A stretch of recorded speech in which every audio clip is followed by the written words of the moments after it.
a big sports weekend. And I actually tweeted this out because traditionally on an NFL Monday, you start NFL, college football, you recap all that. I thought Ryder Cup was the biggest story. And I'm not a Ryder Cup guy, by the way. Generally, I go into it. I've said before that it started, I think most of the guys would, like, if you gave them a truth serum, would rather win the Honda Classic than the Ryder Cup. It's an individual sport. That's kind of how I felt. I wasn't paying attention. It was a massacre. You start seeing the highlights of the crowds at Bethpage and the golf community whining and what's over the line. And then you have sort of this comeback on Sunday, and I changed. I turned off, or I shouldn't say turned off. I paid attention to the golf while it was going on. I'm like, is this going to be a comeback? You have the Rory stuff. So long story short, I thought Ryder Cup was the lead story. We get our guy Riggs, cross-eyed Riggs on here to talk golf. Now, Riggsy, you do this move. I think you bet on Europe. Am I right about this? Well, I bet on Europe this year because they were plus 170, which is outrageous. I mean, if you're trying to look at value, and I was trying to hedge my happiness a little bit. So I hate that. That is an anti-American move if you really care about the Ryder Cup. Well, it's not. It's if you look, like Frankie does it every year with the Rangers. It's the same type of deal where it's like he bets on the Rangers to win the Cup. You hedge your happiness a little bit. Plus, again, plus 170. Like, there's not a lot I know about in this world. I don't really know about football. I don't know. You kind of bet blindly occasionally. You're trying to get a little bit lucky, have some fun. This was like, if you pay attention to golf, Europe being plus 170. They had the exact same team that destroyed us in Rome 2 years ago. They have the same captain. The only guy they had different is the twin-like brother of their 12th guy from 2 years ago. So it's the identical team being plus 170 was ridiculous. And we saw a lot of that when we were down 7 points after 2 days. Yeah, but betting on the Rangers is not betting on crossing international borders and betting against your country. This is a good old US of A. I would argue it means more to Frankie, though. It might. The whole point being, like, I won the bet. So it's like people can say whatever they want. I mean, I won the bet. Well, yeah, we'll call you a traitor. But Thank you. The actual event, and I don't know how the other. I go circular on this. Like, I find Rory McIlroy one of the weakest, like, insufferable, baby, everything. When you think of what makes you maybe not like a country club golfer, I think of him. Now, then it starts changing. I'm like, the Bethpage crowd is kind of going over the line here. You have the drink hit on him. Now, the drink, we've seen the replay. The guy hits it out of his hand. I still think you attribute then that an intentional move from the guy who swatted the drink. I don't know if it's as vicious as a direct hit. And you have they're chanting Amanda, Amanda, because he had supposedly an affair and his wife is there and the heckling. But on the other side of the thing, all Rory does is he's like, this is over the line. And then he's telling him, like, shut up with the F word in there, and he's refusing the putt, and he's inciting the crowd. So I don't know where I sit on this. Like, I don't know who's right and who's wrong, because it seems like it all boils up and goes against each other. And in the end, maybe it's just a bunch of golfers being babies. I'm not 100% sure. Where are you on it, Riggs? Yeah, I think that it's like a lot of things that we talk about, where there's a certain small percentage of every large group of people that just suck, that don't know where a line is, that say things, do things, react to things that's irrational or over the line. And what I think is stupid is that, I think there was a certain percentage of golf Twitter people, journos, legacy media, whatever, that were truly excited that the Ryder Cup crowd went over the line Saturday so that they could tweet holier than thou about how the crowd went over the line. When in reality, it's like, we got 60,000 people out there. The U.S. is getting destroyed. There's nothing to root for. People battled through buses, crowds, trains, all of it. It's hot. You can barely see any golf. Of course, they're going to be pissed off out there. And no, that doesn't justify people, saying things that are over the line. What is over the line? Is swearing at Rory over the line? I don't think that is. No, I don't think that's over the line. I think that when, like, Rory's wife is out there and you are screaming and chanting extremely personal stuff at him and at his wife, like, Shane Lowry was saying things were being directed right at his wife out there. I think people would agree that that's across the line. And you want to compare it to other sports, but if you're sitting near the sidelines of an away game in the NFL, like, your wife and family aren't sitting right there on the sideline too, being like chirped at. And I think that if that was found out to have come out, people would be like, okay, that's a little bit over the line. And so I think most of the fans are great and can handle it.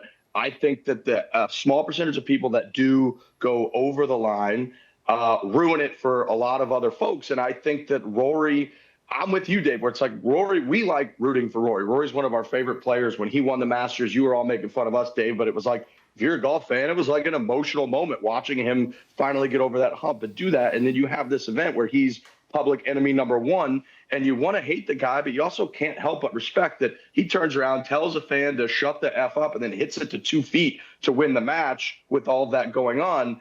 It's like, God, we just can't seem to beat these guys. And it does kind of make you hate them more. But it's also, they do, in terms of the team atmosphere, they do all of it better than us. The way that they like hug each other is they have this Euro like neck caressing where it's like they're in love with each other. They have better songs than we have. Our chants are going viral because of how pathetic and lame they are. So from the whole team country aspect, they just destroy us. And then when you get what we get yesterday, which is when it's singles, when these guys just go out and play their own ball as individual better golfers, we are top to bottom like better golfers. And that's what's infuriating, is that we can't beat these people, even though when we go out and play in singles, we prove that we are a better team. We have higher world ranking, the whole deal, but they just destroy us when it comes to being a team, chemistry, and the whole deal.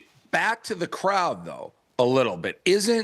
And I agree with you. You can't be heckling somebody's wife who's sitting there. You go direct on the course. I think they complain about all of it, but isn't that, like, you can't almost separate the two to me. Like, that is what makes the Ryder Cup so different, and why somebody like me who may not be interested, you don't see this on any other tournament where there's the trash talk with the fans and the emotion, but it's all because you're in this cauldron where the normal rules of golf don't apply. Like, I saw Rory being like, you should just be cheering for Scotty. You shouldn't be saying anything negative to me. Like, I want people to just be like, go Scotty, he's your guy. You don't cheer against me. But that is what makes the Ryder Cup the Ryder Cup. That's what makes it so interesting for me, who originally is like, I'm not going to watch it. And then I tune in because the emotions of the crowd, I don't care what sport it is.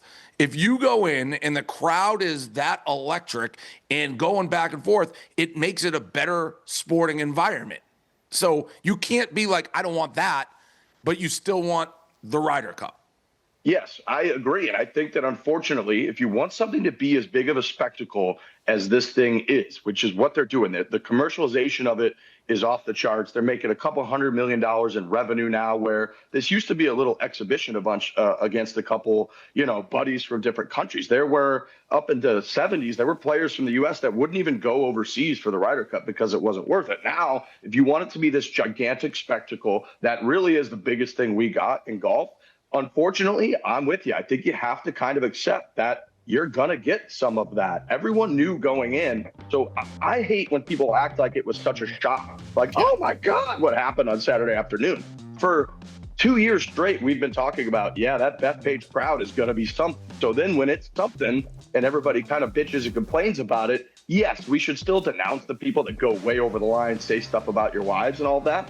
But I'm sort of with you, where it's like, do you understand how crowds and sports and momentum and energy and all this passion, whatever they want to call it, if you understand how that works, this is sort of what you expected to get, and we got it. And yeah, the Euros get to prance around afterwards in the interviews, and they get to condemn all the fans because they won. While and that's what happens them. when you win. While inciting them. That's what if you're going to be as obnoxious as they were in victory, which they were, and you see the clips do we have the clip on the bus of them singing Rory? And I think I saw one, the U.S. is scared of Europe. Europe's on fire. If you're going to do all that, these New York, you got Stu Feiner living 5 seconds down the road. You're going to get a whole bunch of Stu Feiners. Stu Feiner, you think Stu Feiner has any idea where the line in the sand is? So you have 10,000 Stu Feiners who literally think you can rank women still at the office. Like, you think he knows the line of what you can say to somebody? Of course not. So he is just, again, I think it makes it a great event. Yes, I also will say this against the line. Rory's wife didn't get smashed with a full beer 100 miles per hour and didn't get it poured on her. It was a little tip off. I get being mad, but it wasn't that big of a deal. And a lot of these golfers do the same move. They do the fake hold me backs. Like, oh, I'm going to get you. And they're country club guys. They're not going to. The Shane Lowry, did you guys see the Shane Lowry? Do we have this? The people are like, oh, Shane Lowry got held back. He almost attacked a fan. I mean, all right, here, this is the beer thing. And it's bad. I'm not saying it's bad. You don't ever want it, but it wasn't a 90. It wasn't a Rico Bosco high noon can at the head. And let's also get the Shane Lowry holdback. The Shane Lowry holdback. Do we have that clip where like the announcer like Shane Lowry had to be held back from attacking a fan? Do we have that? If we have that, I did not, like Dave. shame on me. Dave, did you see Shane Lowry's quote though? What? You're talking about how, the crowd, if you want it this way, you got it this way. I like this quote from Lowry. He said, quote, "It was intense. It was like something I've never experienced, but this is what I live for. This is it. This is like, honestly, the reason I get up in the morning is for stuff like this." So Is that true? Wasn't he being a baby the whole time? According to him, he was feeding off it. What did you think, Riggs? No, I kind of agree with Dave, where I do think that they want it to push them right to the edge because that makes it as fiery as it gets. The reactions that you're getting out of Shane Lowry and Rory, and even out of Scotty, out of Cam Young from our team, who's never shown an ounce of emotion in his life, even when they put him up on TGL, he's up there like crying and throwing fist pumps. And that is because the crowd is pushed right up to the edge. Yep. And for some reason, some people seem to think that there's this perfect world you can live in where you push it right up to the edge and everything's great, but no one's going to go over the edge at all. And that's psychotic. That's just not, you're not living in reality at that point. And so I think, would they prefer to have the crowd be as loud and as into it and affect them as much as it does and have a little bit of people go over the line? Or would they have everyone rather sit there and do a little golf clap? I think even the Europeans, even Rory, even Shane Lowry, would rather have it be this way than have it be quiet out there and just perfectly respectful the whole time. And that's what makes the Ryder Cup. Here's the holdback. This is the is it? I thought they were on the green. This is classic golf. That's they made that like Shane Lowry restrained from attacking fan. That's a golf holdback. And this is a terrible way to say it, and it's not a good answer, and I may get criticized for it. Maybe you leave your wives at home for the Ryder Cup. Like, I know there's plenty of sporting events you hear. You don't want to. You're playing the Eagles at the vet. Maybe you don't have your wife sitting in the fan section or the wife section. And I know that's not golf, and that's not what you want golf to be. And I'm hearing Frank the Tank. We got to fix this. Frank the Tank, I can hear him. You're ready to go already, dude. He's ready to go. Can we hold the people in the waiting room so I don't have Frank in? Wait for this Mets explosion. But and I heard Rory say it's golf. It's different. It teaches life's lessons. It unites people. Does this? No, not the Ryder Cup. Maybe have a different section for them. But in this crowd, it is a unique sport where you have everybody jammed together. So I just. You want the crowds. And when we go to Europe, we want Europe to be on the Americans. That's what, to me, makes this interesting. For somebody who generally is like, I think these are selfish guys who would rather win individual events. And this is what makes it different, unique, and interesting. I didn't expect Scotty Scheffler to be crying after his interview. Bryson, I kind of do expect him to be crying even though they're down 100. But it makes it, you don't see it. It's what makes it so different.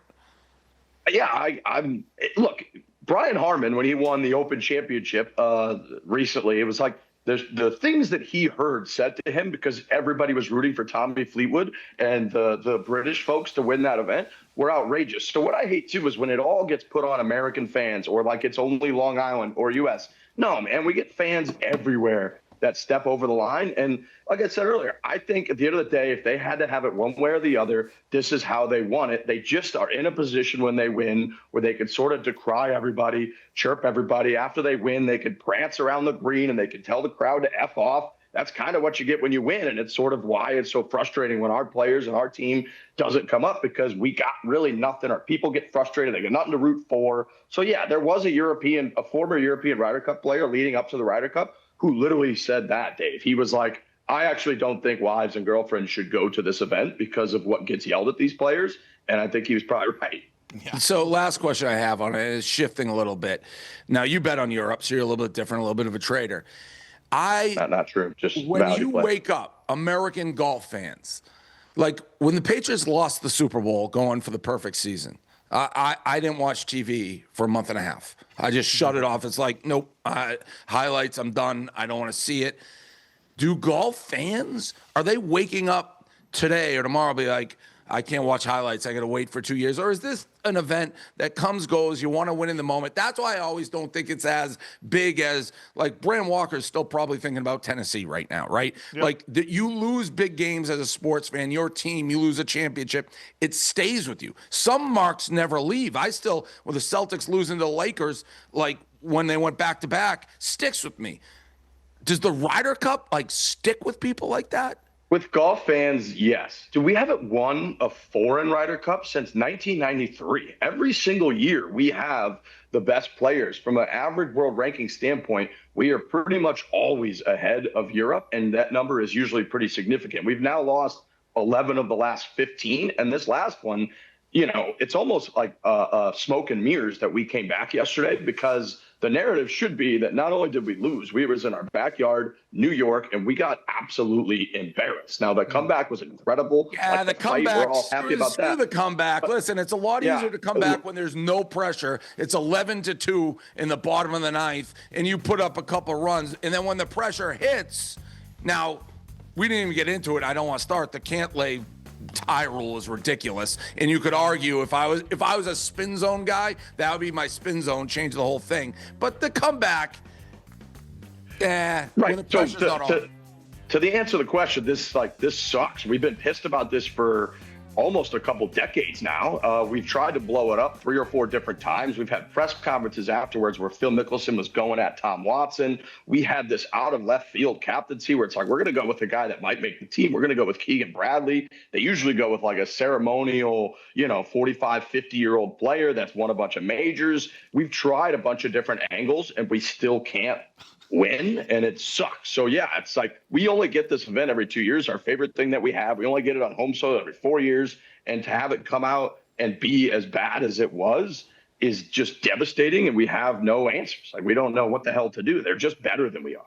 Did you think that? Riggs, thank you so much, man. The old Benedict Better himself. Check it out, Foreplay Pod, as they will continue to break down, all the fallout from the Ryder Cup.